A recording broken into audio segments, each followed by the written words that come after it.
በመጀመሪያ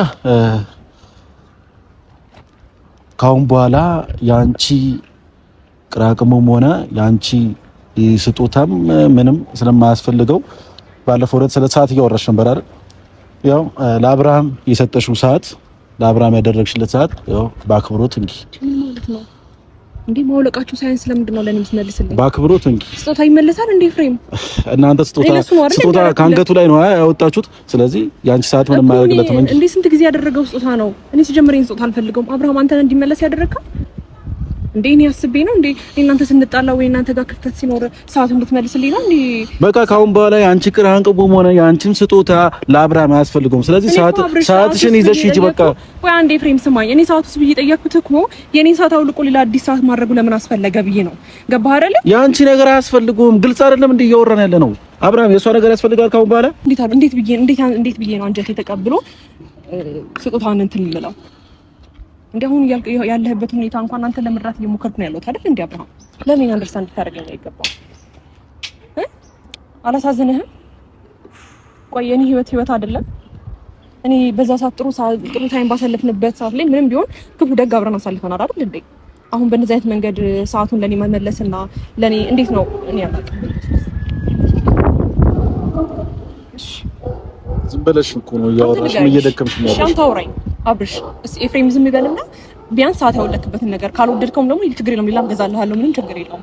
ግን ደግሞ ለምንድን ነው በዚህ ልክ እንትን ያልከው? ንገረኝ። እሺ ካንተ አፍስ ነው ንገረኝ። ማውራት እኮ አይጠበቅበትም። አብርሃም እንካ በልስለት።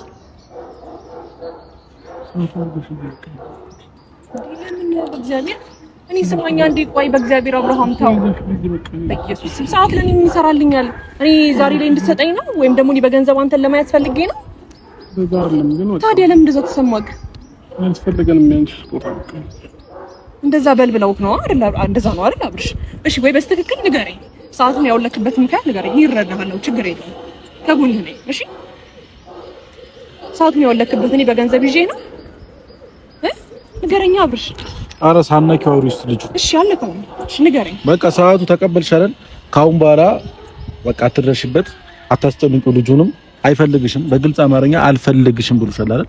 ስለዚህ አንቺም ከማይፈልግሽ ሰው ጋር በግልጽ አማርኛ አልፈልግሽም አላለኝ። እሺ አንዴ አልፈልግሽም በላት ሳይሆን አብርሃም የተሰማህን ነው እሱ በላት ስላለ ሳይሆን የተሰማህን በስትክክል ንገረኝ አብርሽ። የተሰማህን ስሜት ነገራትሽ።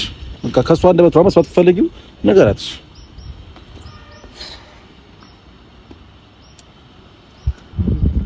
ቆይ ዳኖ እሱ ያለህን ነገር ቢያንስ አውራኝ በእግዚአብሔር አብርሃም ታው እኮ ሄዳለሁ። እሺ ነግራ ቆይ አንዴ አዳምጠኛ እሺ ቢያንስ እንዴ የኔ ህይወት አይደለም እንዴ አብርሃም ምን ሆነሃል? በጣም አስደንጋጭ ነገር የሄርሜላን ሰዓት አብርሃም አልፈልግም ካንቺ የመጣ ስጦታ ብሎ መለሰላት።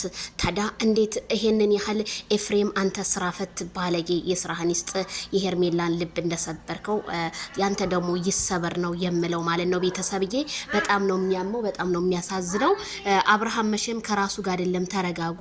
አብርሃም እንደዚህ ሰላም ብሎ ዛሬ ደግሞ ፈገግታ ለምን ፈገግታው ጠፋ ስላል ሰላም ብሎ ነው ይሄን ነገር ሊያረግ የቻለውና እንዴት የሄርሜላ ስጦታ ከስንት እንግዲህ በአመቱ የሄርሜላ ስጦታ ለምን ተመለሰ? ሄርሜላ ስጦታ አንድ ሰው የተሰጠ ስጦታ አይመለስም። ግን ይሄንን ነገር እኔ አላቅም። ብቻ ይሄንን ህዝቡን እንደዚህ ለማረግ እንዴት እንደሞከራችሁ ለማስደንገጥ ብቻ ለሁላችሁም እንግዲህ እሱ ይፈርዳል።